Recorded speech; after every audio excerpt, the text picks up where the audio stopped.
Welcome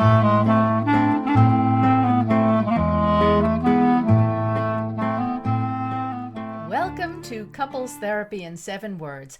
I am your co-host, Judy Alexander, and I'm here with my husband, Dr. Bruce Chalmer. Well, hello, Judy, and hello, viewers and listeners. Our topic for today is... Wait, who are you? You've gone all religious on me. Whoa! Yet another topic in our series of topics that these things just keep popping up in the office, so I see them quite a bit. And we have a listener question that generated We've got this. a few questions on this topic lately, so We have. picked one. There we are. So we will be doing that shortly. But first, a word about our podcast itself. We want you to let other folks know about it as more and more people are finding out. And the way to do that is just plain old tell your friends. And of course, the website to go to is... CTISW. No. It's actually right above us, but we're not seeing that. CTIN7.com. That's it. I sprung that on you. I totally Yes, sprung you that did. on you. Yes. CTIN7.com. We were going to get that other one, and that one Yes, wasn't we were. available. But That's yeah, right. no, ctn7.com. Couples Therapy in 7. The Yes, number the 7. number 7. ctn7.com. And it's those of you who are viewing this, it's right above our heads. That's where we put it when I edit this podcast. And that's where you can go to find out all about the podcast. That's where you can go to get access to all of our previous episodes.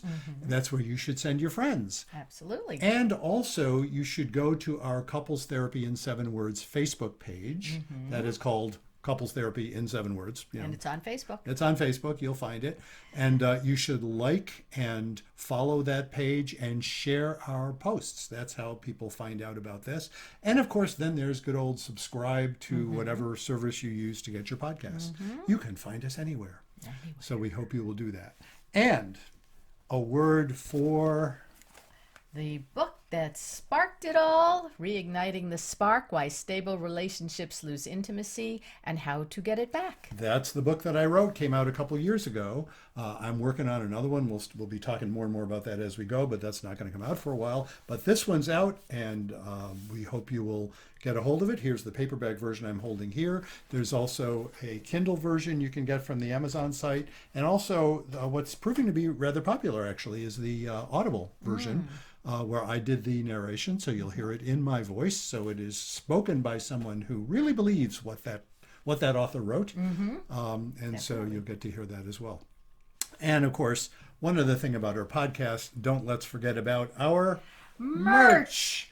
We are holding, for those of you who are just hearing this, we are holding our beautiful Couples Therapy in 7 Words mugs in the 15 and 11 ounce sizes, where on one side it has the beautiful logo that Judy designed, Couples Therapy in 7 Words, and on the other side it has our inspiring message. Be kind, don't panic, and have faith. That's a message to inspire you when you have your beverage in the morning or any other time of day as well. And don't forget, we have t-shirts too.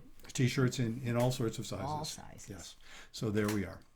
So Judy, let's get into this topic. You know? You've gone all religious on me. Gone all religious. Yes. So what happens when one partner, let's say, both partners in this, we have a letter and some of the ones we've been hearing from as well, don't start out religious, but then religion enters the picture at some point during the marriage and how it affects the dynamics of the relationship. And indeed it does. And when we were talking about this before, I just ran across a quote. I don't have it memorized exactly, but a quote from one of the early founders of couples therapy way back he was active in the James Framo is his name. He was active back especially in the 50s, 60s time frame. And he said words to this effect that, the day you wake up and you discover that you've been had, that the person that you're with isn't the person you fell in love with, that's when marriage really begins. That's what he says. I think that's a rather sour view. A little cynical. But there is an element, like so many of those kind of cynical views, there's an element of truth in it, in that what you have with somebody, when you get together with somebody and you fall in love, which is, I have nothing bad to say about falling in love. It is a lovely thing. It is also clinically indistinguishable from obsessive compulsive disorder. And I said that there's actually been some research using brain scans to compare the brains of people who have diagnosed OCD with people who are newly in love, and they're very hard to distinguish. So it's And in the same area. Then. it's in the same area And of it the has brain. the same synaptic reactions or whatever it's called. Yeah. Basically, it's the same physiology, you know, and the same clinical presentation. If you think about it, when you're freshly in love with someone, you're just obsessed with everything about them. Right, and you're on your best behavior. Yes, and not only your own best behavior, but it's behavior molded to please the other person. That's right. Which again, there's nothing bad about, but it has the effect of obscuring differences that eventually are going to emerge if they're real differences. And it's so interesting because, you know, as I say, I'm not a cynic about falling in love. Some of those changes, you know, when I fell in love with you, there were things that I adopted, I'm sure, that haven't gone away. Do you know what I mean? It's like, nope, I was just fine to adopt whatever it was that I adopted, you know, in terms of ways that we eat and, you know, things of that sort. You know what I mean? Right. It's like, Right.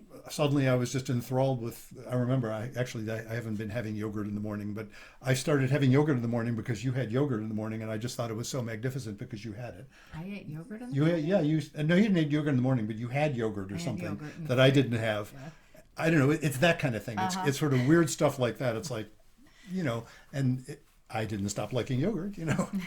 But then there are those things where you obscure differences that emerge because they're really pretty hardwired or they're pretty deep. And that's bound to happen. You know, Sure. the term disillusion, you know, it has negative connotations, but if you think of the word disillusion just in its literal sense, it's taking illusions and undoing them. Disillusion. Yeah, Not disillusion. Not Okay, I No, heard not dissolution. dissolution. Okay, Yes. so disillusion. disillusion. Yes. Yes. Uh-huh. Yeah, not dissolution. That's a different thing. Yeah. That's interesting how different it is. Yeah. No, disillusioning someone, it's like you have your illusions because that's all you have of somebody when you first meet them. Right. Most of what you're experiencing, you're projecting onto them. Oh, you're magnificent, and so I just assume that anything I would ever think is magnificent applies to you. It happens too in the case of Judy, of course, but you know, I'm talking more generally speaking. Lay it on thick, you know. No, so that idea that pretty much what people have when they first meeting each other is a whole bunch of illusion, which then over time gets replaced by actual experience. Right. And when that goes well, when the couple is right for each other, that means that when those disillusioning experiences happen, they're still okay with each other. You know, it's Right. not like, oh my God, had I realized that, you know, Right. this They're not wouldn't have happened. insurmountable. They're not insurmountable, right? You know, classic example of differences that turn out to be insurmountable are things like, turns out somebody didn't realize it, but they were gay and they're trying to be in a heterosexual relationship. That's a problem. That's a problem, tends not to work. You know, okay, that wasn't who they thought each other were, or you know, at least usually the straight one didn't think the other one was gay, and often the gay person didn't realize they were gay themselves until they figured it out. And so for all of those reasons, things like that can develop. This is an interesting one, this religion one, Right. because, you know, you got to say it's not something that is hardwired into someone. It's the result of some choices, but the choices are deep and consequential. You know, they can really be about someone's real, you know, sense of identity. Right. So it's funny. I just thought of an analogy, which I don't know if it will come up later in our conversation, but I'll mention it now. When somebody realizes they're an alcoholic and goes into recovery, and often like through 12-step programs such as AA, that's a rather similar phenomenon to getting religion. It's like, hey, this is, you know, the other person is often feeling like, this isn't who I knew you to be. You know, not that they wanted somebody who was having a drinking problem, Right. but they wanted somebody who wasn't into all the spiritual stuff necessarily that they get into when they get into AA. Yeah. So it is a similar sort of phenomenon. Again, I see this very frequently. Do you want to, is there stuff you want to comment on, like before we get into the listener letter? No, I think, why don't we get into the listener letter and then we can talk a little bit more about our topic. Sure, go Okay. for it. Okay, so Simone writes, Dear Bruce and Judy, I'm a 58-year-old woman married to Evan, age 60, for 25 years. We do not have children. I was raised Catholic, he was raised Jewish. When we got together, neither of us were practicing any religion other than he lights a menorah at Hanukkah and I put up a tree on Christmas. We do go to our respective families and sometimes have holidays with them, but other than that, when we got together, our practices were very secular. About 2 years ago, Evan went with a friend to a conference run by a Jewish organization on the environment and global challenges. We both work in fields related to sustainability. He came back from the conference all jazzed up, but not about the environment. It was more about religion. He said it made him see Judaism in a whole new way, and he really related to the rabbi. Since then, he has become very active in the local temple. He goes to services every week, attends classes, is taking a Hebrew course online, and he started celebrating holidays. He has asked me to go with him, and I have attended several times. One of the things we agreed on when we got married was that neither of us would have any involvement in religious practices. We're both civic-minded and involved in local politics. I have zero interest in religion, any religion, and I feel this is a breach of contract on his part. I love Evan very much, and I don't want to split up, but this new interest of his is causing a rift in our relationship, and I don't know what to do. After 25 years, could this be a deal breaker? Wow. Yeah. Yeah, sometimes, you see couples, one gets interested in religion, and, we've seen this. I worked at a temple, as many of you know who have listened to us. I worked as a temple educator for many years, and often, people would come in, usually when the kids would be school age, Yeah. and say, well, the kids are interested in having a bar bat mitzvah, and, we'd like to attend, see what it's like. And then the family gets interested, and that happens.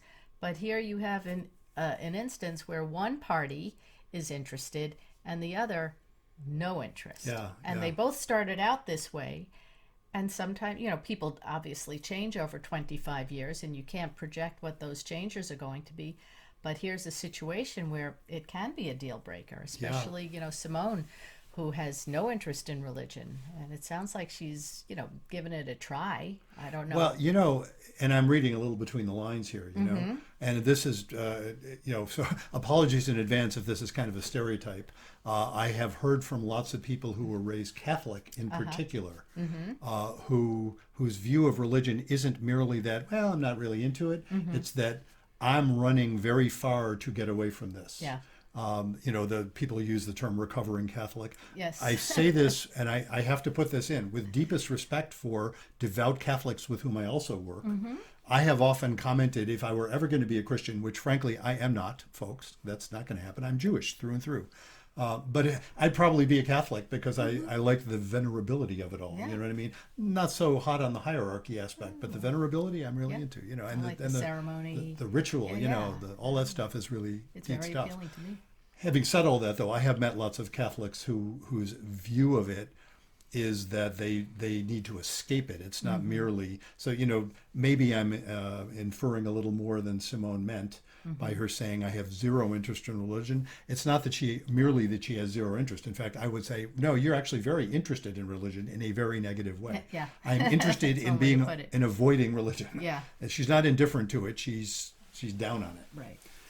It's fascinating how, actually I wanted to note one of the phenomena that you used to see, I think, when you were a temple educator, was in Reform synagogue that we're part of, many of the families were intermarried families. Right. And often the parent who got really into the Jewish stuff was either the non-Jewish parent or the parent who had formerly been non-Jewish and decided to become Jewish. Right. We saw that numbers of times, often to the consternation of the Jewish parent who married a non-Jew thinking, I don't want this Jewish stuff. And next thing you know, they're all, it's like, they're all into it, So we saw that actually numbers of occasions. Yes, So that, it's an interesting problem. Yeah, and she probably picked somebody on purpose who wasn't Catholic, so she didn't have to go there, Exactly. And I'm also, that this particular wrinkle on what got him into his Jewishness, this is a real phenomenon these days.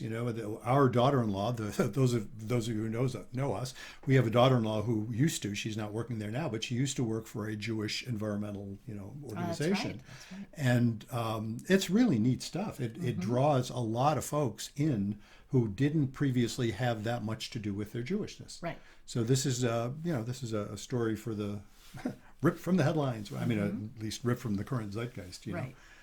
So what do we do about this? What is What do we do they about this? And one of the other letters that we're not reading the same thing. We had somebody who was Muslim and non-Muslim couple, and he again going toward the religion, and she had no interest in it.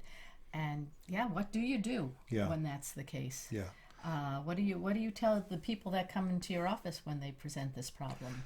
Well, I do, as I say, I see this not infrequently. And, it's an interesting thing.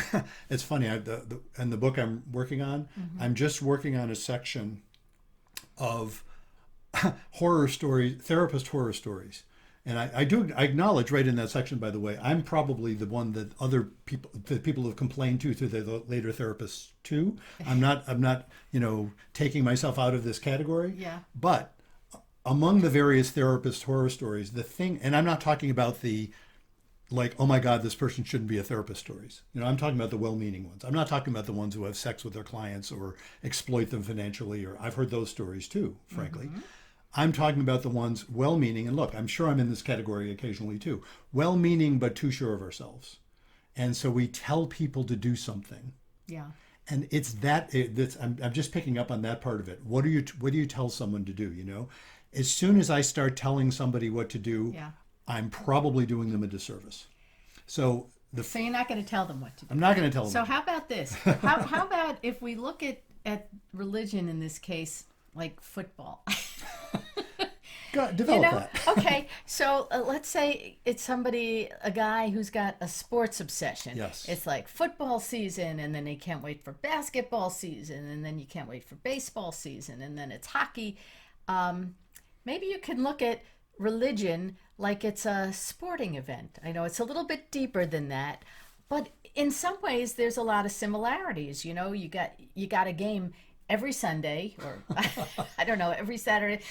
I don't know anything about sports. So you got your games on the weekend. Sometimes there's 2 or 3 games, and and I'm going to say this, the guy usually is watching this, and sometimes they'll have their buddies over and make a day of it or go to a sports bar.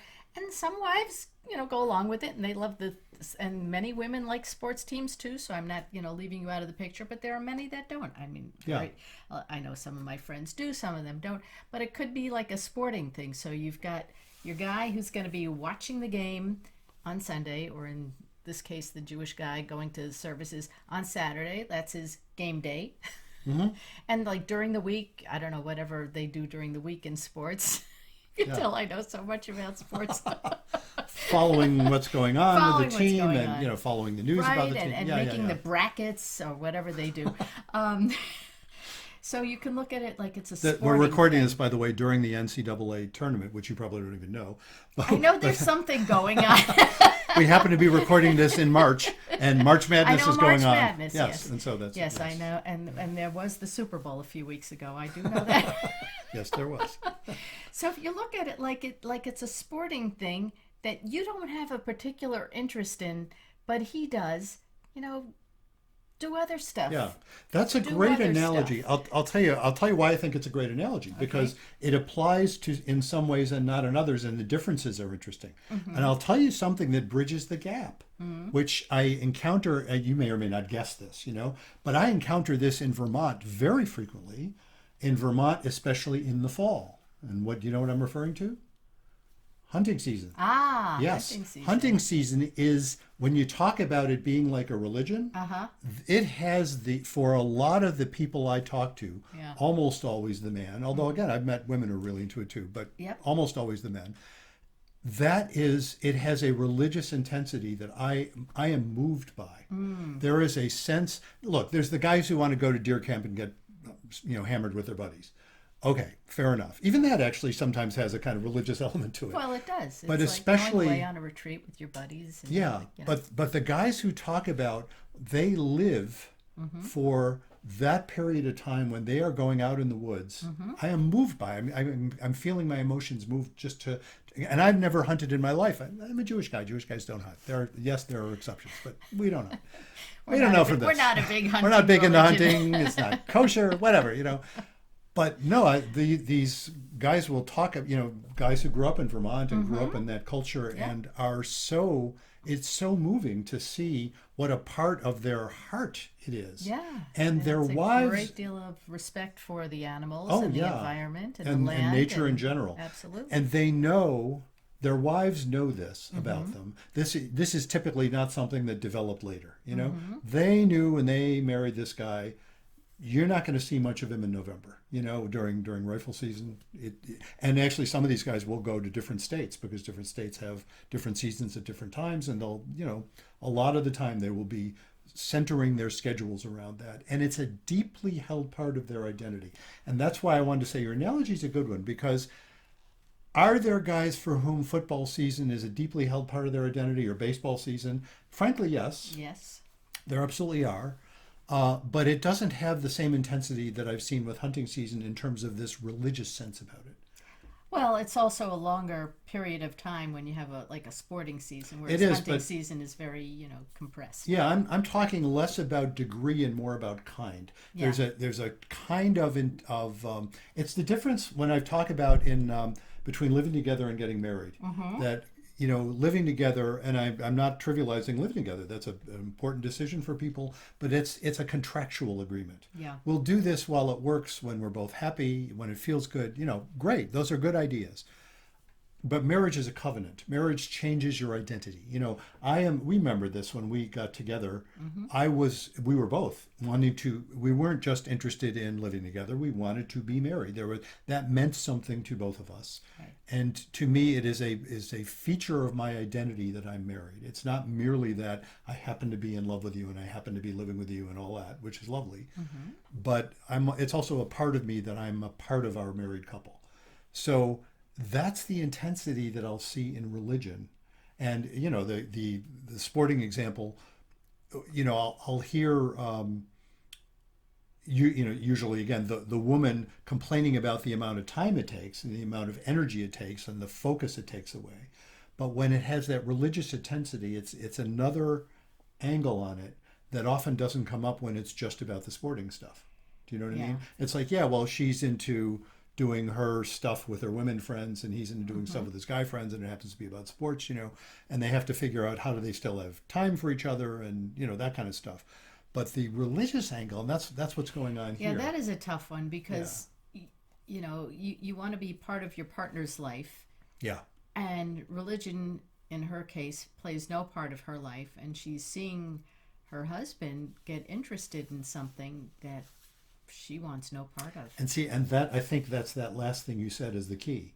It's not merely that she's not interested. We were saying this before. Right. It's that she wants no part of it. Right. It feels like it's a negative. She has an aversity to it. And that's a tough one when somebody gets into something. Well, here's another example that I've seen a lot during the pandemic, and it keeps coming up. I've seen this repeatedly, where the two parties in the couple have opposing views of, let's say, vaccination, Oh, yeah. or opposing political views when things are very polarized. It's like, oh boy, it's not merely that. Isn't that interesting that we have different preferences and we can have interesting conversations and enlighten each other. It's like, oh my God, I don't know if I can be with somebody who feels the way you feel. Yeah. And Well, that's what she's saying, Yeah. a breach of contract. Yeah. Because, marriage is a contract. And they agreed religion was not going to play a part in their marriage. Yeah. And now he is breaching that. Yeah. So, how do you then break the contract? In other words, get a divorce? It doesn't sound like she wants that to happen. no, she Well, loves him very much. She right, says, and I right. got the end. She didn't say specifically. Sounds like he loves her as well. And it is a hard one because, well, so let me trot out my favorite distinction between stability and intimacy, right? Okay. So stability, and the longtime listeners of our podcast will recognize these terms. Stability is all about, you're probably thinking the word the way I'm thinking because I'm using it in a very common sense. It's about keeping things stable so that you're not constantly anxious about the state of the relationship. Right. And for a long time, this didn't come up, and so it wasn't threatening their stability. But the thing about intimacy is intimacy is about being emotionally, physically, spiritually present and honest with yourself and each other. And for him to, and it's funny the way she put it. He came back from the conference, the environmental conference run by a Jewish organization. He came back from the conference all jazzed up. Right. All jazzed up means his heart was alive. Yeah. That's about intimacy. And it's one of the things I point out when I make the statement. One of my shticks is the chief skill of intimacy is to tolerate anxiety. Well, it comes up in circumstances not merely when you want to complain about something. Of course, that requires some tolerance of anxiety. It comes up when you want to speak to your own heart in ways that make you very vulnerable. If you're worried, like, wow, here's Evan saying I'm jazzed up about this, and perhaps realizing he's talking to Simone, who not merely isn't interested in religion, but really actively dislikes it. I wonder, dislikes the religion, but I wonder maybe if she went to the conference, which wasn't really about religion, but had more of an environmental theme and global challenges, she might just see what it was that he fell in love with. Well, except she came, what she said was, he came back and he wasn't all about, wow, I'm just renewed in my commitment to the environment. It's like, boy, I got to get into this Jewish part of myself and background that I hadn't realized was so rich.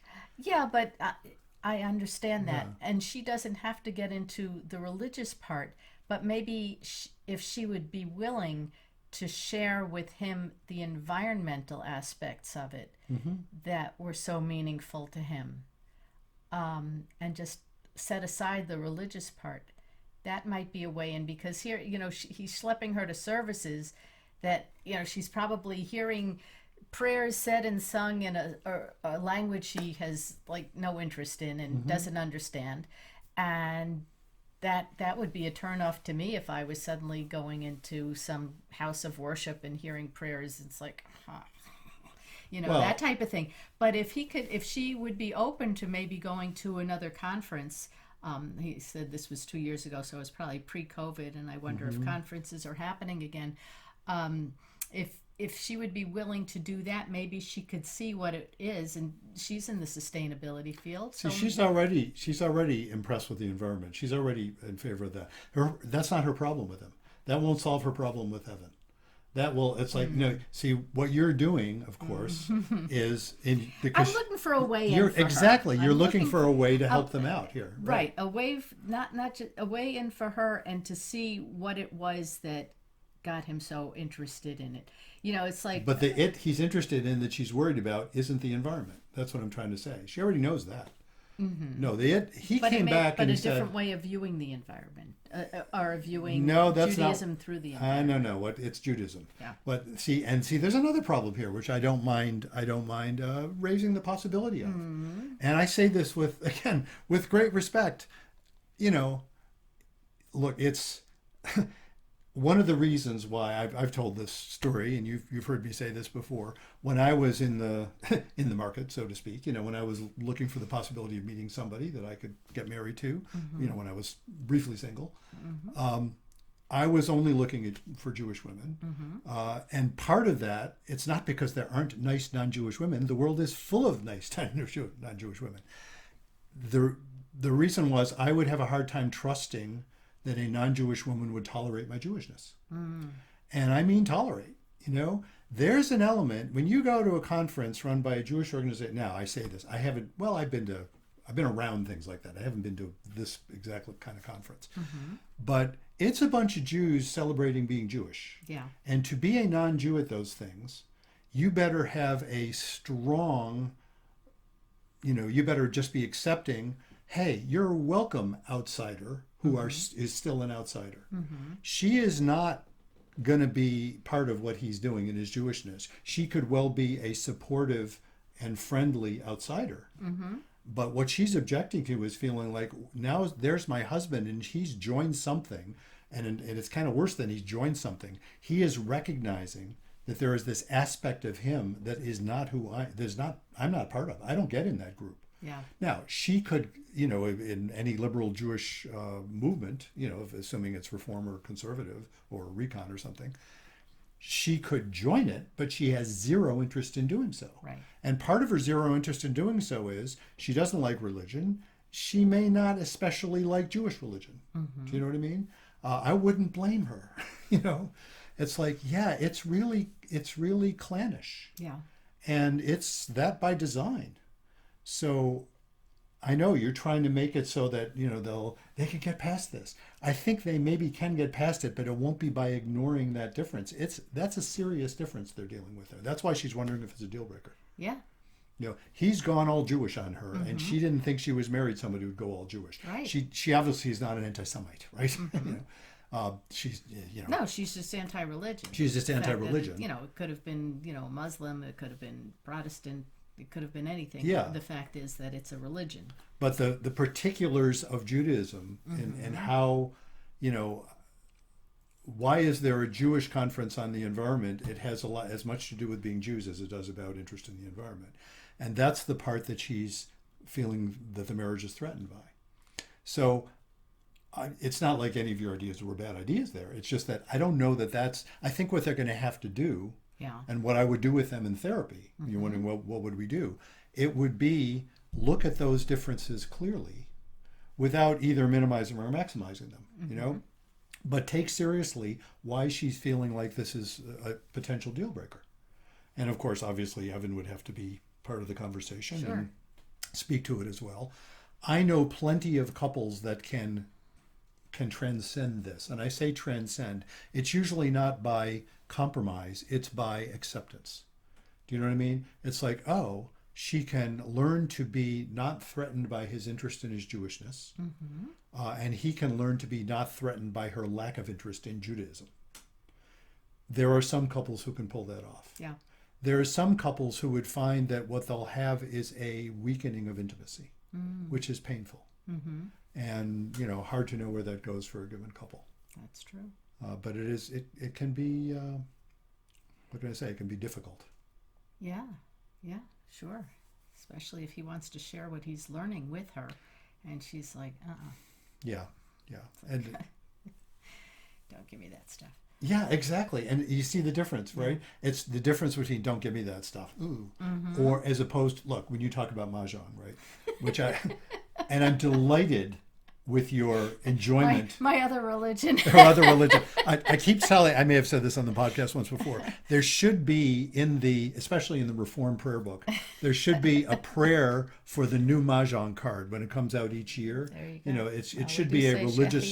Shechianu. Yeah. There should, that's But that's not a special prayer. That's not a yes, special prayer. We'll have to make one. Yes. But my point is, I don't find that in any way threatening to our connection. But if you suddenly got into something that because I don't have any dislike of Mahjong, and as you know, it doesn't appeal to it's not fun for me to to imagine playing, but I love the fact that you enjoy it. It's like you have fun, it's great. You have wonderful friends you play with, and you're golf watching. So and yes, if I watch golf, it's not right. It's not offending you. You're not interested, but I like watching golf on TV if I want to do something fairly brainless, and I can appreciate the skill, but it doesn't threaten you. If either one of us were getting into something that was actively anathema to the other, that would be a pretty serious threat, problem, and that's what they're dealing with here. Yeah. So, it's what do you do about situations like this? Well, I have a 7-word formula that might apply. Be kind, don't panic, and have faith, maybe? And have faith is funny in this context. Yeah. Because the faith I'm referring to doesn't mean, sorry, Simone, you better either go find your Catholicism or become Jewish. I don't mean that at all. Have faith means have faith that it's possible to, I think what it's going to require of Simone, assuming Evan stays involved in his rediscovery of his Jewishness. What it's going to require from Simone is that she question her dislike of religion. Yeah. Because I don't know how she can square that with his enthusiasm for it. It's not just that he does it and she can tolerate it. It's like, no, he's jazzed by it. Yeah. She needs to be able to love that, even if she's not part of it. It's the way I love your Mahjong. It's that. It's like that sense of, this isn't my thing, but I'm so delighted it's yours. I'm just delighted by your delight. She's not delighted by his delight. That's the No, problem. no, Yeah, because it's religion. yeah. And so the challenge for her, again, this is assuming Evan doesn't say, "Oh, I don't like this after all." And it's interesting.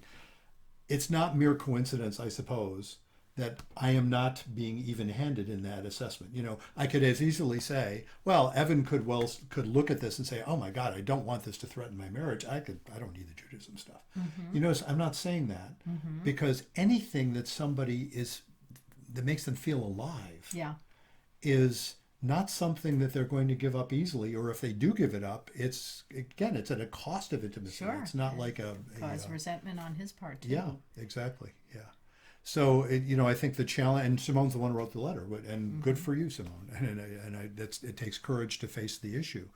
I think the challenge for her is going to be to question her dislike of religion in general, even as she may well say, "Well, I don't want to go back to being Catholic." I often say to folks who are in similar situations, or just expressing their active dislike of religion in general, especially in their partner or whatever, I will say, you have traditions as well, and you may have rejected them, and it's not for me to question your decisions about what you accept and what you reject, but there is richness there that you may be rejecting that perhaps you can re-experience. And I'll often suggest start from where you came from. Yeah. Be it Catholicism or more Christianity in general or whatever, there is a richness to people's traditions that I think they reject. They're throwing out some baby with the bathwater there. So it's complicated, but often to be able to re-examine those assumptions will open up new possibilities. And she might also be threatened by this, by his newfound interest in religion, because he could wake up one morning and say, I want a more Jewish home. Yeah. And yeah. you're not the wife I need in this stage of my life. And that happens. Yeah. We have seen that happen as well. And so that could be very threatening to her as well. Yeah, and see, it's interesting because her fear is not crazy. Right. You know what I mean? No, Yet another example, I'm always telling couples, the vast majority of the time, I'm saying, hey, the one thing I know after talking to you for 10 minutes is neither one of you is crazy. Neither one of them is crazy. Right.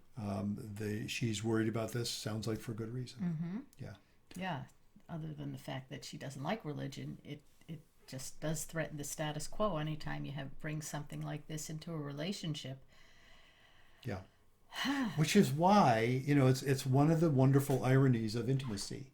That intimacy, that's why I'm always harping on that notion that intimacy requires tolerating anxiety, because it is a dangerous, I don't know, dangerous sounds too negative. It's a little scary. Sure. To get excited about something and not know if your partner will be excited with you or if they'll find that threatening.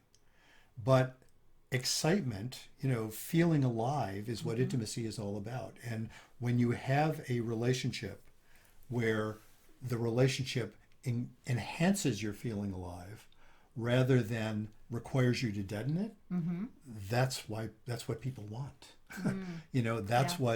That's what a relationship that has both stability and intimacy is all about. That sense that, wow, it makes you feel more alive, not less. Right. And so congratulations to Simone for facing that issue. And my heart goes out to her and Evan and all the folks who are dealing with things of this sort, which are really heartfelt, difficult differences, but they're the right ones. You know what I mean? She's having the right struggle here. She's not yelling at him because it's interesting. She didn't say, "I can't stand that he spends so much time, going to temple." Right. Maybe she's annoyed by it, but that would be a side issue. That they could figure out. No, the problem is that he's into religion, and that's, if this is a start, then where does it lead? Does he suddenly want to become kosher? Does he suddenly want to become, a Sabbath observer so that, they're not turning on lights, he's not driving? People sometimes, when they get religion later, even earlier, they get really involved and take it to a higher level or a deeper level or a more observant level. And that could also be what's playing into it. So, yeah. Yeah. You know, all of maybe, the or above. you know, maybe she's hoping it's a passing fancy, but after 2 years, it's not passing, and it's might becoming fancier. Yes, indeed it might. So, you know, So Simone, best wishes to you, and let us know if you if you want to. Let us know how it's going, and of course, says says the couple therapist. see a couples See a couples therapist. therapist, or it's interesting. Or there's some rabbis who would be great at this. There's probably some priests who would be great at this, although she wants no part of that. but there's some rabbis who'd be great at this. There also that could also be really hard for her though, because it's like going on his turf there. Right. But Right. and look, if you're going to find a couples therapist, I will say you need somebody who is not clammed up about their own sense of religion and spirituality, and I have seen that a lot. I mean, it's a common phenomenon that therapists of all people, couples therapists of all people, have a hard time talking about sex. Well, they also have an equally hard time as a group talking about religion. Huh. That it is often Interesting. very, very difficult because they'll feel like that's not our turf. And therapists, it's funny, I was just reading an article by William Doherty, who has written extensively on this sort of issue, where therapists will claim a kind of value neutrality that, first of all, turns out to be nonsense. They just Right. aren't thinking about the values that they're foisting on their clients. And second of all, they're not skilled at talking about values as an important part of the conversation. And so you need, Interesting. if you're going to find a couples therapist, you need somebody who Yeah. you can talk to about religion. And of course, you don't want a fundamentalist either, No. be it No. Jewish or not Jewish. You don't want somebody who's going to say there's only one way to look at this, and sorry, but this is it, and otherwise, give up. That wouldn't work. So you need to find somebody who is competent in talking about religious and spiritual issues. And what that requires of the therapist is that they be comfortable in their own skin about their own sense of where do they, what sort of religious and spiritual understandings do they practice. And so good luck. Good luck. Indeed. Yes. All right. Well, thank you very much for writing in.